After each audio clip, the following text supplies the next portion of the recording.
ماشاءاللہ سے صفورہ پر بھی دھرنے کا آغاز ہو چکا ہے. آپ کی یہ ہمت و استقامت یہ راہ گاہ نہیں جائے گی اور دشمن کو مجبور ہونا پڑے گا، بلکہ مجبور کیا، دشمن کو شکست کھانی پڑے گی، شکست سے دوچار ہونا پڑے گا. حکومت کو گھٹنے ٹیکنے پڑیں گے آپ کے سامنے.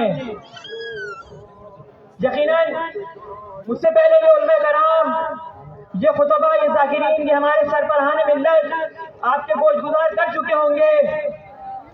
مجھے یہ بتاتے ہوئے بہت افسوس ہو رہا ہے کہ جو بات کل یہاں سے ہم نے اناؤنس کی تھی وفاقی وزیر علی حیدر زیدی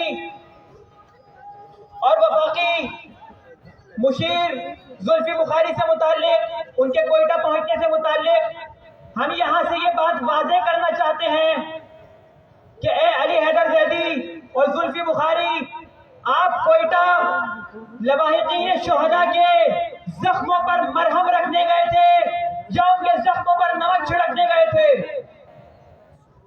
علی حیدر زیدی اور زلفی بخاری، خدارا آپ لواحقین شہداء کے سامنے بیٹھ کر ہر کس خود کو سادات نہ کہیں کہ آپ کے کام ہی سادات والے نہیں ہیں.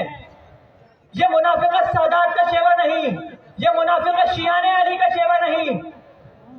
جب مچ میں 11 بے گناہ شیعہ جوانوں کو بے دردی سے ذبح کیا گیا، آپ کو تو چاہیے تھا کہ آپ وزیر اعظم کے منہ پر استفادے مارتے کہ آپ کی اس نام نہاد ریاست مدینہ میں کیسے 11 بے گناہوں کو ذبح کر دیا گیا. لیکن آپ پٹھو بن کر، غلام بن کر، شیعہ کاٹ کھیلتے ہوئے، مسلک کاٹ کھیلتے ہوئے شہداء کے لواحقین کے پاس پہنچ کر کس لہجے میں بات کر رہے ہو لواحقین سے؟ خدا کی قسم، علی حیدر زیدی اور زلفی بخاری، اگر آپ کراچی میں ہوتے اور اس لہجے میں ہماری ماؤں بہنوں اور علماء سے بات کرتے تو خدا کی قسم جوتے مار کے آپ کو یہاں سے بھگا دیا جاتا. شرم آنی چاہیے آپ کو. وہاں جا کر لبیک یا حسین،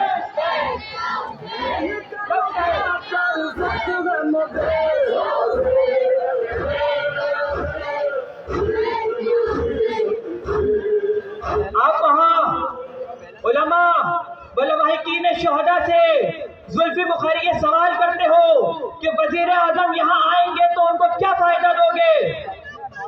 شرم آنی چاہیے تمہیں کہ جس کا سب کچھ لٹ چکا، جس کا جوان بیٹا مر چکا، تم اس سے فائدے کی بات کرتے ہو.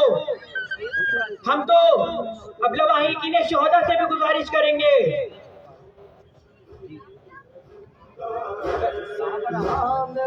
اب آپ کو وزیر اعظم سے بھی توقع نہیں رکھنی چاہیے.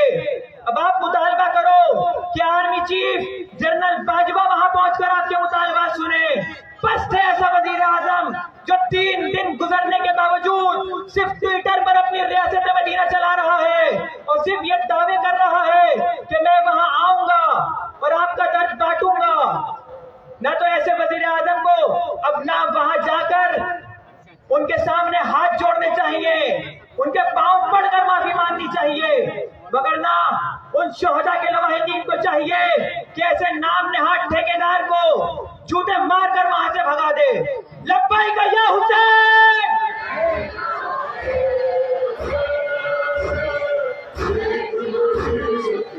ہمارے درمیان مجلس وحدت المسلمین صوبہ سندھ کے سیکرٹری جنرل جناب مولانا باقر عباس زیدی صاحب تشریف لا چکے ہیں.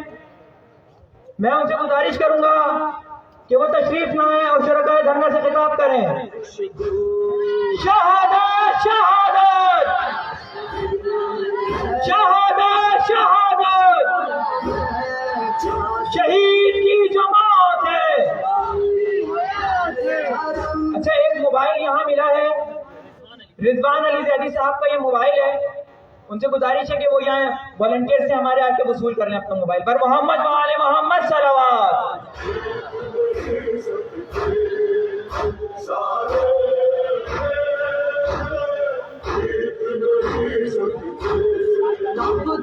ریت پہ صحرا کے بیٹھی ہے چھوٹی بچی، اشک بھرے ہیں آنکھوں میں، رخ پہ تماچوں کے ہے نشان، دل میں یاد ہے بابا کی، کوئی سکینہ سے اعوذ باللہ من الشیطان الرجیم. بسم اللہ الرحمن الرحیم. قال اللہ الحکیم فی کتابہ الکریم انا من المجرمین منتقمون. ارشاد رب العزت ہے اور ہم حتماً مجرموں سے انتقام لینے والے ہیں. یہ آج جو ظلم اور بربریت مچھ کے ان مزدوروں کے ساتھ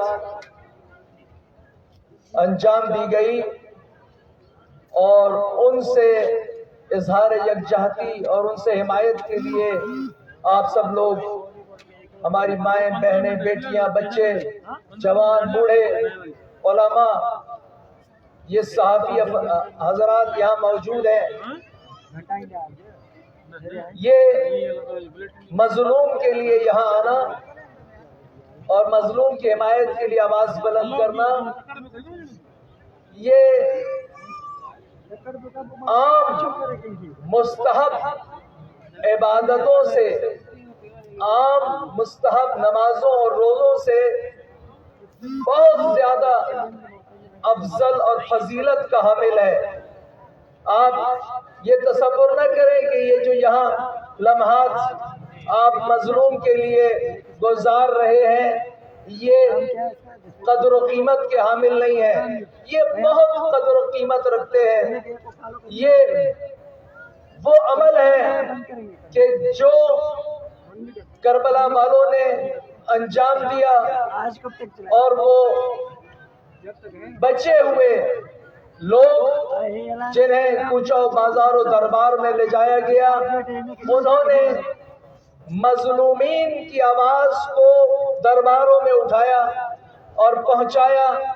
آج وہی عمل جو ہے وہ ہماری یہ مائیں بہنیں الحمدللہ اس قدر فہم و فراست اور فکری بالیدگی کے مقام پر ہے کہ انجام دے رہی ہیں، یہاں آئی ہیں، حتیٰ چھوٹے بچوں کے ساتھ آئی ہیں اور بعض تو شیرخوار بچے یہاں پر موجود ہیں. یہ وہی ہم کی آواز ہے جو انسان کی فطرت کی آواز ہے، جو کربلا کی آواز ہے. لوگوں نے اتنے عرصے سے، میں 4-5 دن سے مسلسل پہلے بھی ہوتا رہا ہے، سن رہا ہوں کہ جناب ہزارہ قوم کے شیعہ ہزارہ یہ بھی ان جرائم میں سے ایک جرم ہے. کہو پاکستانی، کہو ایک انسان کا قتل ہوا ہے، کہو ایک مسلمان کا قتل ہوا ہے. یہ جو الفاظ استعمال کرتے ہیں لوگ، ان کے ذہن میں بھی قومی تعصب کی بو آتی ہے. یہ افسوس کی بات ہے کہ ہم پاکستان کی حب الوطنی کو بھول جائیں اور بڑے بڑے سیاستدان، بڑے بڑے حتیٰ بعض جو ہے وہ نام لینا مناسب نہیں ہے، ان کے بیانات میں بھی یہی آئے کہ جناب ہزارہ کمیونٹی کے ساتھ ظلم ہوا ہے. نہیں، پاکستانی کے ساتھ ظلم ہوا ہے. ہم پاکستانی ہیں. اگر گوجرا میں عیسائیوں کے گھر جلائے جاتے ہیں، مارے جاتے ہیں، ایک پاکستانی کا گھر جلایا گیا ہے، ہم اس ظلم پر بھی آواز اٹھاتے ہیں. اگر کسی ہندو کے ساتھ زیادتی ہوئی ہے، ہم اس پر بھی آواز اٹھاتے ہیں. اسی بلوچستان میں گزشتہ 2 مہینے کے اندر 30 سے زیادہ سیکیورٹی کے فورسز کے افراد کو قتل کیا گیا ہے، مارا گیا ہے. ہم ان کے قاتلوں کی بھی مذمت کرتے ہیں، ان مظلومین کی بھی آواز اٹھاتے ہیں. اب پتہ چلا مسئلہ کیا ہے. مسئلہ یہ ہے، دیکھیں پاکستان ایک حساس دور سے گزر رہا ہے. یہ حساس دور ہم سے یکجہتی چاہتا ہے، ہمیں فوراً اس کو ریپ کرنا چاہیے، فوراً اس پر رد عمل دینا چاہیے۔ دنیا بدل رہی ہے، دنیا میں تبدیلی آ رہی ہے۔ آپ نے دیکھا کہ امریکہ اور اسرائیل اور یورپ، ان کی جو سپرمیسی تھی اور ان کا جو دنیا پر اقتدار تھا، وہ اب ہاتھ سے جا رہا ہے۔ وہ ممالک کھوکھلے ہو رہے ہیں، اب ان کے اندر جان نہیں رہی کہ وہ دنیا کو کنٹرول کر سکے۔ ادھر سے ایک نیا بلاک ہے جو وجود میں آ رہا ہے، چین ہے، پاکستان ہے، ایران ہے، عراق ہے، رشیا ہے۔ یہ جو ممالک ہیں یہ ایک نئے بلاک کو وجود دے رہے ہیں۔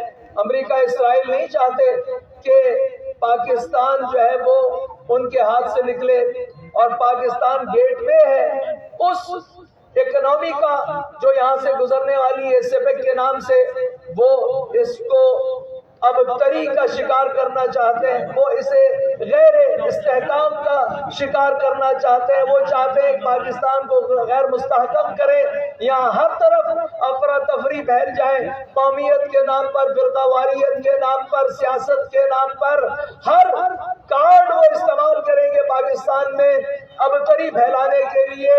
یہ ان کی پلاننگ ہے، اس میں ہندوستان شامل ہے، اسرائیل شامل ہے، امریکہ شامل ہے۔ خود پاکستان کی سیکورٹی فورسز کے جو سربراہ ہیں، انہوں نے محرم کے پہلے عشرے کے بعد یہ بات کہی کہ امریکہ نے $100 ملین لگائے پاکستان میں فرقہ واریت کے لیے۔ وہ فرقہ واریت کا بھوت ناکام ہو گیا۔ آپ میری مائیں بہنیں اور ان جوانوں کے توسط سے اربعین پر انہوں نے باہر آ کر اس منصوبے کو ناکام کر دیا، وہ ہار گئے۔ اس کے بعد ایک نیا منصوبہ انہوں نے شروع کیا، پاکستان میں سیاسی دہشت گردی قائم کی، کسی طرح سے حکومت گر جائے۔ مقصد حکومت کو بھی گرانا نہیں ہے، مقصد پاکستان کو تقسیم کرنا ہے، پاکستان کو توڑنا ہے۔ یہ پاکستان کو توڑنا چاہتے ہیں۔ انہوں نے جو پلاننگ کی تھی امریکہ اور اسرائیل نے، وہ شام سے توڑنے کا آغاز کیا تھا، وہاں اس ملک کو نہیں توڑ سکے۔ وہاں پر ایک دلیر جرنیل سلیمانی نے ان کو شکست دی۔ شام نہیں ٹوٹا، لبنان نہیں ٹوٹا، عراق نہیں ٹوٹا، یمن نہیں ٹوٹا، ادھر سے صحرائے سینا عربستان بچا۔ یہ پاکستان آخری ملک تھا جسے وہ توڑنا چاہتے تھے۔ یہ ابھی بھی ان کی پلاننگ کا حصہ ہے۔ اس پلاننگ کو اوباما نے اپنے دور میں بنایا۔ یہ اس کے لیے انہوں نے حزب اللہ سے جنگ کی۔ حزب اللہ سے جنگ میں ہارنے کے بعد شام میں انہوں نے داعش بنائی اسرائیل کی بقا کے لیے اور اپنی سپرمیسی کو قائم رکھنے کے لیے اس دنیا پر، لیکن آپ نے دیکھا کہ وہ اس میں بھی ناکام ہو گئے۔ اب آخری مرحلے پر انہوں نے کیا کہا کہ ان کی جو پٹھو حکومتیں ہیں وہ انہیں قبول کرنا شروع کر دیں۔ یو ای نے قبول کر لیا، اس ملک نے قبول کر لیا، اس نے قبول کر لیا۔ اب پاکستان پہ پریشر ہے کہ یہ قبول کرے۔ نام کیا ہے؟ نام سیاسی تحریک ہے۔ نام یہ ہے کہ کسی طرح سے حکومت سیاسی طور پر جلد سے جلوس کر کے بدلی جائے۔ یہ کارڈ بھی کیا ہو گیا؟ ناکام ہو گیا۔ اب دشمن نے وہی داعش جو وہاں سے شکست کھا کے آئی تھی، جسے اس نے چاروں طرف پاکستان کے علاقے بٹھایا ہوا ہے، اس کے ذریعے یہ عمل انجام دیا۔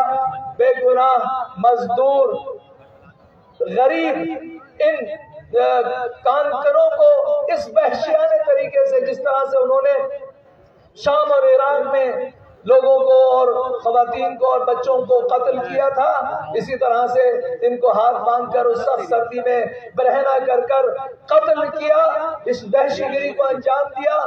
مقصد کیا ہے؟ مقصد یہ ہے کہ اب قریب ہے کسی بھی طریقے سے پاکستان میں استحکام جو ہے وہ ختم ہو، پاکستان میں جو ہے وہ مسائل کھڑے ہوں، فرقہ واریت ہو جائے۔ افسوس ہوتا ہے مجھے یہ سن کر کہ جناب ہزارہ کیوں کہتے ہو؟ ہزارہ کون پاکستانی مارا گیا ہے؟ پاکستانی قتل ہوئے ہیں۔ یہ جو لفظ استعمال کرتے ہو تم سے بھی ایجنٹ ہونے کی بو آتی ہے کہ جب تم یہ باتیں کرتے ہو کہ جناب ایک قوم کے لوگ مارے گئے ہیں، یہ بات باطل ہے۔ اب مسئلہ کیا ہے؟ حکومت کو کیا کرنا چاہیے؟ حکومت اگر ان مسائل کو پہچانتی ہے تو بہت اچھی بات ہے، اگر اتنی عاقل ہے، اتنی سمجھدار ہے تو اسے پہلے دن اس مسئلے کا حل کرنا چاہیے، تاخیر نہیں کرنی چاہیے۔ دشمن اگر اضطراب پیدا کرنا چاہتا ہے تو تمہارا کام اضطراب ختم کرنا ہے، تمہارا کام اس کو حل کرنا ہے، اس مشکل کو جس مشکل کی بنیاد پر وہ ابتری لانا چاہتا ہے۔ تم اپنے گرم کمروں میں بیٹھے ہوئے ہو، 5 دن ہو گئے ان بچوں کو، ان خواتین کو وہاں بیٹھے ہوئے، -8-9 ڈگری سینٹی گریڈ پر وہ وہاں بیٹھے ہیں، ان کٹے ہوئے جسموں کے ساتھ، ان سر بریدہ لاشوں کے ساتھ، وہ ان کی مائیں، ان کے بچے وہ وہاں بیٹھے ہیں۔ تم جو ہے وہ اپنے کمروں میں میٹنگیں کرتے ہو، تم ان مظلومین کی آواز نہیں سنتے، تمہیں کب عقل آئے گی؟ تم اگر سیاستدان بھی ہوتے تو پہلے دن جاتے، تم لگتا ہے سیاستدان بھی نہیں ہو، تمہیں سیاست بھی نہیں کرنا آتی۔ سیاست کا مطلب یہ ہے کہ امور چلانا، تمہیں امور چلانا نہیں آتے۔ اگر امور چلانے کی تم میں صلاحیت ہوتی تو تمہارے یہ نامعقول مشیر جو تمہیں یہ مشورہ دیتے ہیں کہ آپ نہ جائیں، کیوں نہ جائیں؟ تم سے تو اچھی اس نیوزی لینڈ کافر ملک کی وہ وزیر اعظم ہے کہ جب وہاں حادثہ پیش آیا تو وہ وہاں آئی اور کھڑی رہی اور اس نے اظہار یکجہتی کیا، تعزیت کی۔ میں آ جاؤں گا، تم کیوں آ جاؤ گے؟ تم ابھی تک آئے کیوں نہیں؟ میں آ جاؤں گا، آپ تدفین کریں۔ کیوں تدفین کریں؟ یہ مظلوم ہے، ان کی آواز عرش تک جاتی ہے۔ انہی مظلوم کی آواز کو اسلم رئیسانی نے ٹھکرایا تھا، کہا تھا کہ اچھا یہ رو رہے ہیں اپنے مرنے والوں پر تو میں ٹیشو پیپر بھیج دیتا ہوں، یہ اپنے آنسو پوچھ لے۔ اس کے آنسو ابھی تک جاری ہیں۔ وہ اسلم رئیسانی تاریخ کے زبالہ دان میں چلا گیا، آج بھی وہی دوبارہ تاریخ اپنے آپ کو تکرار کرے گی۔ تم ظاہری اسباب پہ نہ جاؤ، اس کائنات میں باطنی اسباب خدا نے رکھے ہیں اور اس میں مظلوم کی آواز ہے۔ مظلوم کی آواز عرش تک جاتی ہے۔ اگر مظلوم کا ساتھ نہیں دو گے تو کیا ہوگا؟ تو یہ ہوگا کہ تم چاہے کتنے گرم کمروں میں میٹنگیں کر لو، جب عذاب الہی نازل ہوگا تو تمہیں ایک ایسے تاریک گلی میں جانا پڑے گا جہاں سے واپس تم اس انسانی معاشرے میں نہیں آ سکو گے۔ لہذا ابھی بھی وقت ہے، عقل کے ناخن لو۔ یہ جو لوگ تمہیں مشورہ دینے والے ہیں ان کے باطل مشوروں پر عمل نہ کرو۔ وہ نہ تم ان شہیدوں کو واپس لا سکتے ہو، تم اگر وہاں جاؤ گے تو نہ تم ان کے سر جوڑ کر انہیں زندہ کر سکتے ہو، لیکن تم اگر عقل مند ہو اپنی حکومت کو بچا سکتے ہو۔ تم یہ خیال نہ کرنا کہ اگر سیاسی لوگ تمہاری حکومت نہیں گرا سکے تو خدا کی لاٹھی بھی تمہیں نہیں ہٹا سکتی، وہ بے آواز ہے۔ ایک ایسا مرحلہ بھی آ سکتا ہے کہ تم اور تم جیسوں کو واپس جانا پڑے۔ صوبائی حکومت نے وہاں پر کیا کیا؟ آج 5واں دن ہے، کہتے ہیں جناب صوبائی حکومت کو ہٹانے کی بات طے کی جائے۔ صوبائی حکومت نے کون سا شاہکار انجام دیا ہے؟ اسے شرم نہیں آئی؟ پہلے دن کیوں نہیں آئی؟ کیا مظلوم کے لیے ہمیشہ احتجاج کیا جائے گا تو تمہیں عقل آئے گی؟ تم کیوں نہیں عقل لیتے اور پہلے دن آ کے ہمدردی کرتے؟ کیوں اس نقطے پہ جانے دیتے ہو بات کو کہ طولانی ہو جائے معاملہ؟ آپ نے خود طولانی کیا ہے اس معاملے کو، آپ کو شرم آنی چاہیے۔ یہ جو لوگ وہاں پہ پہنچے ہوئے ہیں، وفاق کی طرف سے باتیں منا رہے ہیں وہاں بیٹھے ہوئے، کہیں سے بھی کسی سے بھی تعلق رکھتے ہو، اگر وہ صحیح مشورہ آپ کو نہیں دے سکتے تو آپ خیال کریں، دیکھیں آپ کے اطراف میں کوئی ایسے افراد تو نہیں ہیں کہ جو پاکستان کو عدم استحکام کا شکار کرنے میں اپنی سازشوں کو انجام دے رہے ہوں۔ تلاش کرو ان کو۔ اگر پاکستان باقی ہے انہی عوام کے انسجام سے باقی ہے، اگر ان عوام کو مختلف علاقوں کے بند گلی میں لے جا کے کھڑا کرو گے تو پھر اپنا نقصان کرو گے. ہم وہ لوگ ہیں کہ جنہوں نے پاکستان بنایا، پاکستان بچایا. 42 سال سے ہم پاکستان میں خون دے رہے ہیں، مسلسل ہماری ٹارگٹ کلنگ کی گئی. ہم میں سے کسی نے پاکستان میں خودکش حملہ کیا، کسی کو ٹارگٹ کیا؟ ہم ہمیشہ ٹارگٹ ہوئے، ہم پر خودکش حملے ہوئے، ہماری آزاداری کے جلوسوں پر حملے ہوئے، دھماکے ہوئے، عاشورہ کے جلوس میں دھماکے ہوئے، لیکن ہم نے ریاست کے خلاف کوئی بات نہیں کی. پاکستان بنایا تھا، پاکستان بچائیں گے. پاکستان بنایا تھا، پاکستان بچائیں گے. پاکستان بنایا تھا، پاکستان بچائیں گے. پاکستان زندہ باد، پاکستان زندہ باد، پاکستان زندہ باد. ہمارا کردار پاکستان میں اس ماں کی طرح ہے کہ امیر المومنین کی خدمت میں 2 عورتیں آئیں، ایک کا بچہ اصلی تھا، ایک جعلی ماں تھی. اس جعلی ماں نے کہا کہ یہ اصلی ماں کا یہ بچہ میرا ہے. اس اصلی ماں نے وہ بچہ اسے دے دیا، اس لیے کہ امیر المومنین علیہ السلام نے یہ حکم کیا کہ اس کو 2 حصے کر دیا جائے، آدھا اسے دے دیا جائے، آدھا اسے دے دیا جائے. شواہد موجود نہیں تھے. اب جب اس نے دیکھا کہ یہ 2 حصے ہو جائے گا تو اس نے کہا کہ اس جعلی ماں کو دے دو تاکہ یہ محفوظ رہے. ہم پاکستان میں پاکستان کی حفاظت اس طرح سے کرتے ہیں کہ ہم اس کو بچانے کے لیے ہر عمل انجام دیتے ہیں. دشمن اسے ہماری کمزوری سمجھتا ہے. ہاں، پاکستان کی بقا ہماری کمزوری ہے، لیکن یہ بات یاد رہے، یہ جتنے داعشی ہیں، یہ جتنے تکفیری ہیں، یہ وہاں شام میں شکست کھائے گئے، یہ وہاں پر مارے گئے، یہ وہاں پر کامیاب نہیں ہوئے، یہ وہاں پر شکست کا بدلہ یہ پاکستان میں لینا چاہتے ہیں، یہ پاکستان میں ابتری پیدا کرنا چاہتے ہیں. اور یہ وہی داعشی ہیں کہ جو جتنے بھی پاکستان میں تکفیری آؤٹ لیٹس ہیں، چاہے وہ کوئی بھی لشکر ہو، چاہے وہ کوئی بھی سپاہ ہو، یہ وہی لوگ ہیں کہ الٹیمیٹلی انہوں نے داعش کا ساتھ دینا ہے، الٹیمیٹلی انہوں نے اسرائیل کا ساتھ دینا ہے. اور یہ وہی پریشر ہے کہ جو وہ ڈال رہے ہیں. آپ دیکھیں کہ عجیب بات یہ ہے، پاکستان میں سیاسی جلسوں کے نام سے جو شرکاء لائے جاتے ہیں وہ ایسے ہی مدارس کے لوگ ہیں جو لائے جاتے ہیں. ایک اور بات میں یہاں پہ کہوں گا، وہ یہ ہے کہ ہمارا مسئلہ پاکستان کی بقا کا ہے. ہمارا کسی پارٹی کی نسبت سے مثلا اگر ہم یہ بات کر رہے ہیں تو کوئی پی ڈی ایم کی پارٹی یہ کہے وہ مقصد جو پی ڈی ایم حاصل نہیں کر سکی اپنے سیاسی جلسوں سے اربوں روپے لگا کر، تو وہ 4 شہداء سے مقصد حاصل ہو رہا ہے. اور پاکستان میں جو ہے وہ ابتری پیدا ہو رہی ہے، گورنمنٹ پہ پریشر جا رہا ہے. ہم یہ اعلان کرتے ہیں، ہمارا یہ عمل، ہمارا یہ دھرنا، ہمارا یہ مظلوم کے لیے آواز بلند کرنا، یہ حق کے لیے ہے، پاکستان کی بقا کے لیے ہے، پاکستان میں استحکام کے لیے ہے. پاکستان میں کوئی بھی حاکم جو حب الوطن ہو، پاکستان کو چاہتا ہے، ہم اس کی حمایت کرتے ہیں.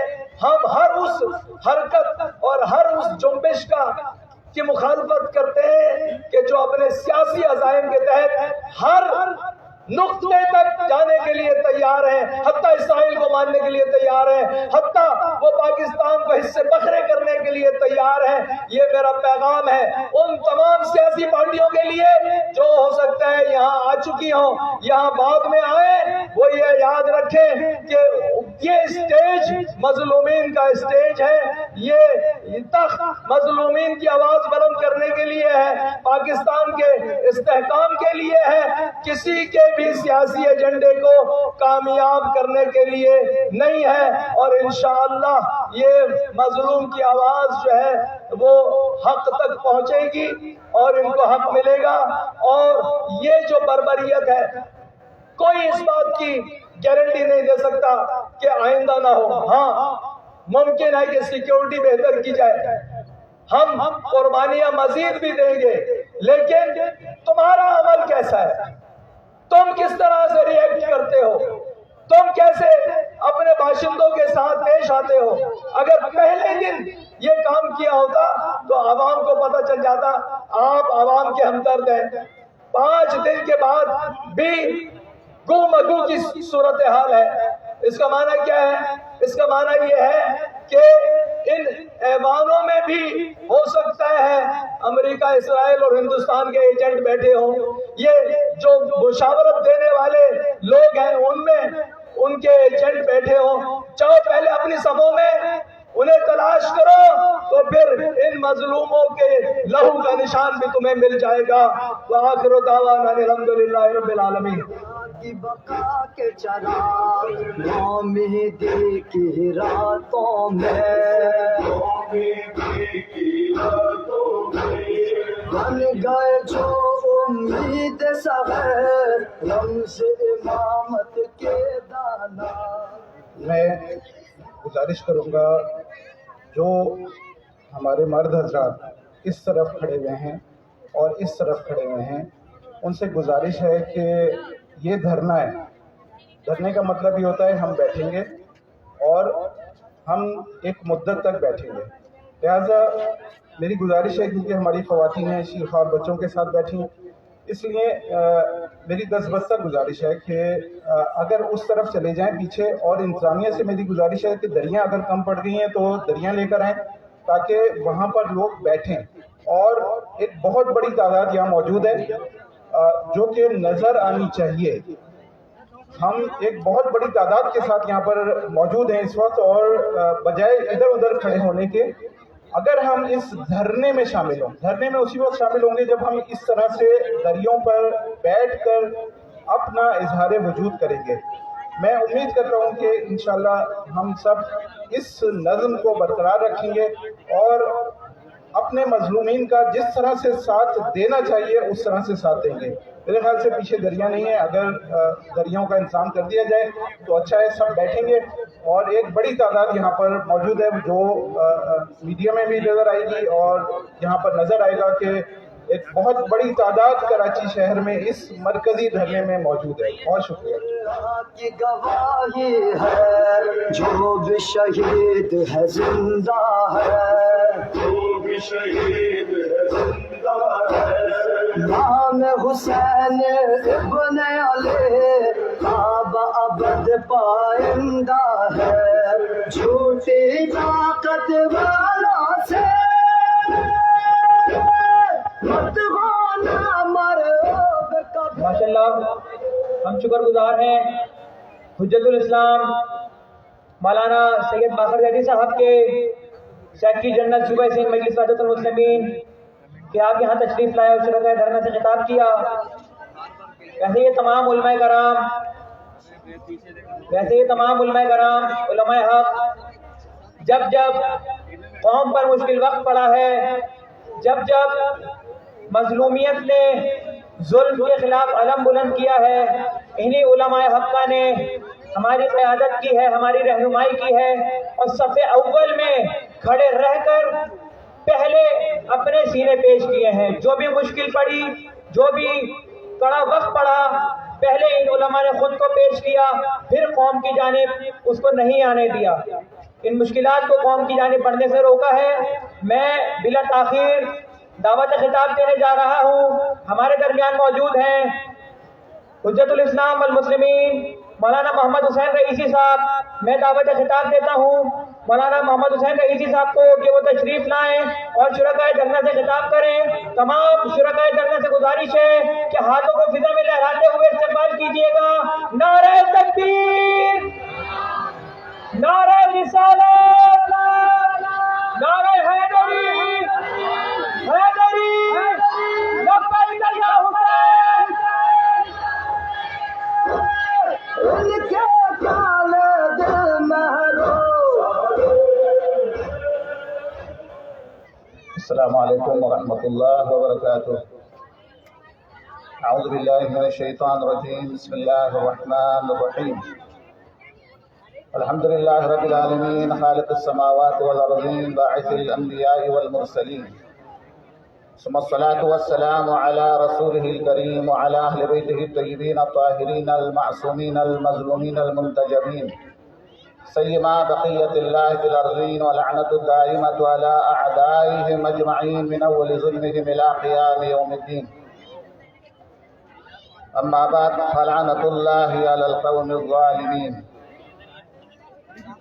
آپ سب کے حوصلوں کو سلام، استقامت کو سلام، آپ کی بیداری پر ہمارا سلام، اور اللہ سے ہماری دعا ہے کہ اللہ تبارک و تعالیٰ آپ کی اس عظیم عبادت کو، مظلوم کی حمایت کے لیے جو آپ یہاں روڈ پر بیٹھے ہیں اور مظلوم کی حمایت کے لیے جو یہاں پر آپ تشریف فرما ہے، اس سیرت سجاد اور سیرت زینبی کو اللہ قبول فرما دے انشاءاللہ۔ سیاسی تقریر کرنا تو خیر مجھے نہیں آتی ہے، میں 2-3 سوال کا جواب دینا چاہوں گا، یا کم سے کم وہ سوال آپ کے ذہن کے اندر پیدا کرنا چاہوں گا تاکہ بعد میں آنے والے علماء اس مسئلے کو حل کرے۔ پہلا سوال، آدم علیہ السلام سے لے کر ابھی تک جو قتل ہوتے ہیں وہ قتل کیوں ہوتے ہیں؟ قتل کی وجہ کیا ہے؟ یہ اور دوسرا، جو شخص قاتل بنتے ہیں وہ قاتل کس مقام پہ کھڑا ہوتا ہے؟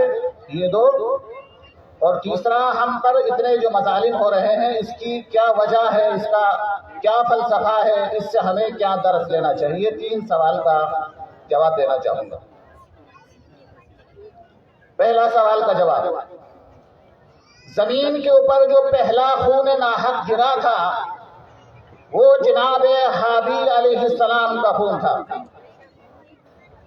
جب قابیل نے یہ دیکھا کہ بھائی کی قربانی حقیر ہونے کے باوجود اللہ قبول فرما رہا ہے اور قابیل کی قربانی قبول نہیں ہو رہی ہے، تو قاتل جس کی فطرت کے اندر قتل ہے وہ فوراً کہتا ہے انی لاقتلک، میں تمہیں قتل کر دوں گا، بجائے اس کے کہ خود کو سیدھا کرنے کے بجائے، خود متقی بننے کے بجائے، خود پرہیزگار بننے کے بجائے، وہ اس طریقے سے اپنے اندر موجود خباثت کا اظہار کیا، وہ خباثت کا اظہار کر رہا تھا کہ میں تمہیں قتل کروں گا۔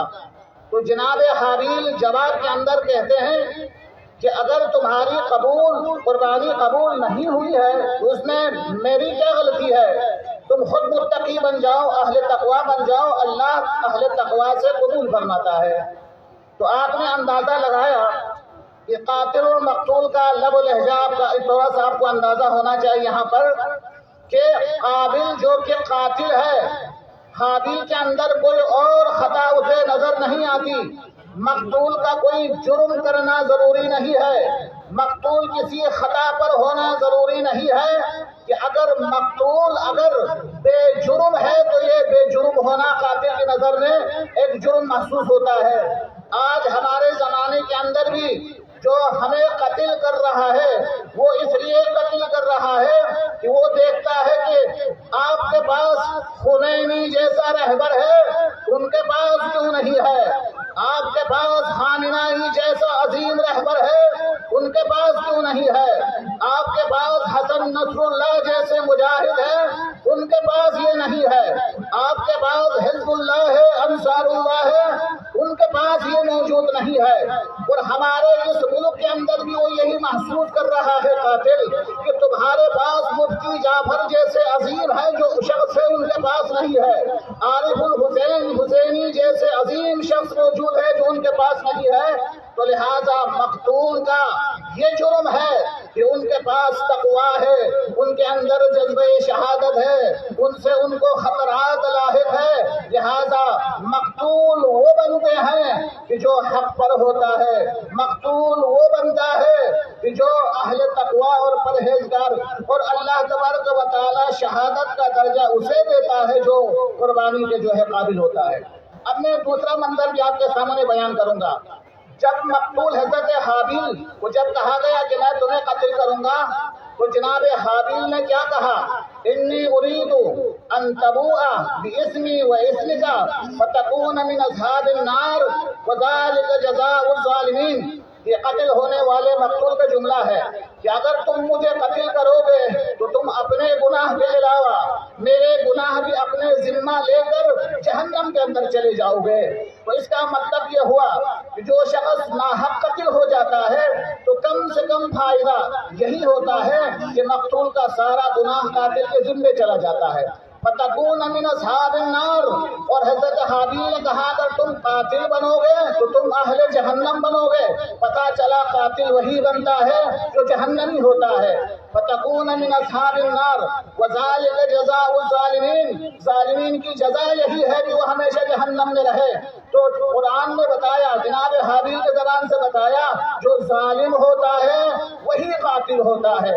اور ایک نقطہ میں آپ کے سامنے بیان کرنا چاہوں گا، وہ یہ ہے کہ جن قابل نے حابیل کو قتل تو کیا، لیکن قتل کرنے کے بعد تاریخ بتاتی ہے کہ وہ حضرت حابیل کی لاش کو لے کر گھماتا رہا، ایک جگہ سے دوسری جگہ گھومتا رہا۔ اس کے بعد اللہ تبارک و تعالیٰ نے ایک بدصورت کوے کو بھیجا جو جا کے قاتل کو سمجھا دو کہ مقتول کو کس طریقے سے دفن کیا جاتا ہے۔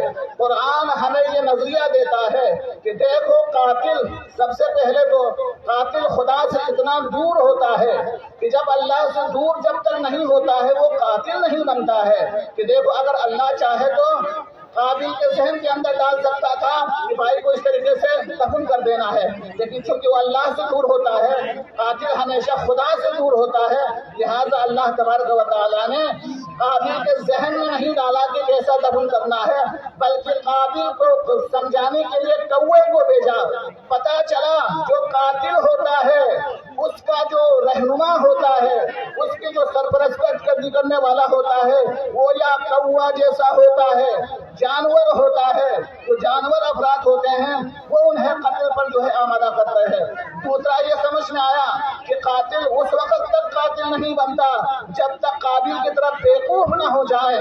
ہمیشہ دنیا کے اندر جتنے قاتل ہوتے ہیں سب سے بڑا بیوقوف ہوتا ہے، وہ دفن کرنے کی سوچ تک نہیں رکھتا ہے، وہ کوا جو سمجھا سکتا ہے وہ بھی سمجھنے سے قاصر ہوتا ہے، خدا بھی کوئی چیز ان کو الہام بھی نہیں کرتا ہے، وہ خدا سے اتنا دور ہوتا ہے۔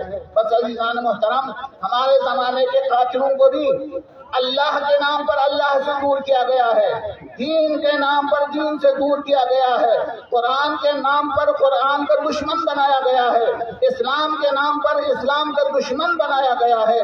لہٰذا یہ بے وقوف ہے، ان کو کچھ سمجھ میں آپ جتنا بھی سمجھانا چاہیں ان کی سمجھ میں کچھ نہیں آئے گا۔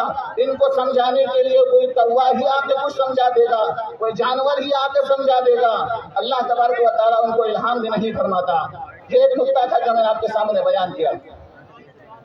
دوسرا نقطہ جو میں بیان کرنا چاہتا ہوں وہ یہ ہے کہ بہت سے لوگوں کے خیال میں یہ آتا ہوگا اتنے مظالم ہم پر کیوں ہوتے ہیں، اتنا ظلم ہم پر کیوں ہوتے ہیں۔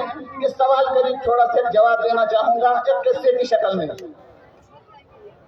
کہا جاتا ہے کہ ایک بادشاہ تھا، اس کے دو بیٹے تھے۔ ایک عالم کو کہا گیا کہ ان کو پڑھا دیں، تو دو عالم نے ان دونوں شہزادوں کو پڑھایا۔ سال کے آخر میں جب امتحان لیا تو ایک لڑکا بہت قابل تھا، دوسرا جو ہے بالکل ناسمجھ تھا۔ اس عالم دین نے کیا کر دیا، جو لڑکا جو بادشاہ کا جو لڑکا جو شہزادہ جو کامیاب تھا جو قابل تھا اس کو مارنا شروع کیا، اس کی پٹائی شروع کی۔ اس نے اپنے باپ سے یعنی بادشاہ سے شکایت کی، مجھے مارتا ہے، عالم دین مجھے مارتے ہیں۔ انہوں نے کہا کہ تم یاد نہیں کرتا ہوگا۔ انہوں نے کہا یاد تو بھائی نہیں کرتا، اس کو نہیں مارتا ہے، میں زیادہ یاد کرتا ہوں پھر بھی مجھے مارتے ہیں۔ تو انہوں نے کہہ دیا کہ اگر عالم دین ایسا کرتا ہے تو اس کی کوئی وجہ ہوگی، میں کچھ نہیں بتا سکتا۔ بہرحال اس عالم دین نے اس قابل شہزادے کو اتنا مارا کہ اس شہزادے کے دل کے اندر اس کی نفرت بیٹھ گئی۔ اس کے بعد جب بادشاہ دنیا سے چلا گیا تو ظاہر ہے کہ بادشاہ کون بن گیا، وہی بن گیا کہ جو قابل تھا۔ جب وہ تخت کے اوپر بیٹھا تو اس عالم کو بلایا، بلانے کے بعد اس سے کہا میں آپ کو سزا دینا چاہتا ہوں، آپ نے مجھے بہت مارا ہے، آپ نے میرے اوپر ظلم کیا ہے۔ انہوں نے کہا ٹھیک ہے جو سزا دینا آپ چاہے دے دیں۔ لیکن اس نے پوچھا آپ مجھے مارتے کیوں تھے، یہ ہے اصل نقطہ، آپ مجھے مارتے کیوں تھے؟ بھائی یاد نہیں کرتا تھا، آپ اس کو نہیں مارتے تھے، میں قابل تھا اور یاد کرتا تھا، آپ مجھ پر ظلم کرتے تھے۔ تو اس وقت اس عالم نے کہا ہاں یہ سوال ہے جو تمہیں کرنا چاہیے تھا۔ جس دن تم امتحان کے اندر، یہ غور سے سنیے گا، جس دن تم امتحان کے اندر کامیاب ہو گیا اسی دن میں سمجھ گیا تھا کہ بادشاہ تم بننے والے ہو۔